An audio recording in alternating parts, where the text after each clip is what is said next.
नमस्कार दोस्तों, जय श्री राधे कृष्णा। आपके अपने चैनल भजन कहानी में आपका बहुत बहुत स्वागत है। मार्गशीर्ष मास के कृष्ण पक्ष की एकादशी को समस्त एकादशी व्रतों की जननी माना गया है।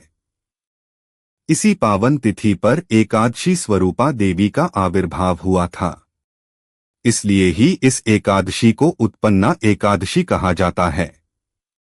कहा गया है कि जिस दिन शक्ति का उद्भव हुआ उसी दिन पापों का नाश होना निश्चित हुआ। यह वही दिन है जिससे एकादशी व्रत रखने की परंपरा आरंभ हुई। इसलिए जो भी भक्त पहली बार एकादशी व्रत प्रारंभ करना चाहते हैं, वे आज के दिन से ही अपने उपवास और भक्ति जीवन की शुरुआत कर सकते हैं। कलयुग में पाप बहुत जल्दी लगता है। सोच में, शब्द में, आचरण में और अक्सर जाने जाने हमारे ना चाहते हुए भी हमसे गलतियां या अपराध हो जाते हैं। ऐसे में शास्त्र कहते हैं कि अन्य सभी उपाय तो कठिन है, किंतु एकादशी सरल और सर्वश्रेष्ठ है।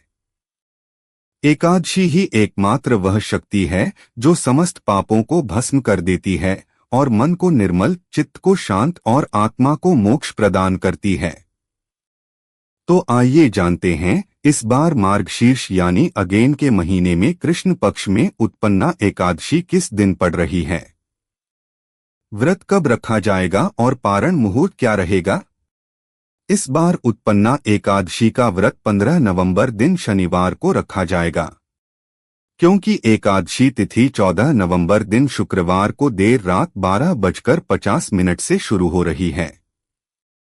ऐसे में शनिवार को सुबह से लेकर रात तक एकादशी तिथि विद्यमान रहेगी और एकादशी तिथि का समापन होगा 16 नवंबर रविवार को सुबह 2:37 पर। इसके बाद में द्वादशी तिथि प्रारंभ होगी। तो दशमी तिथि के नियमों का पालन आपको शुक्रवार को करना है। शुक्रवार को तुलसी के पत्ते तोड़कर रख लेने हैं।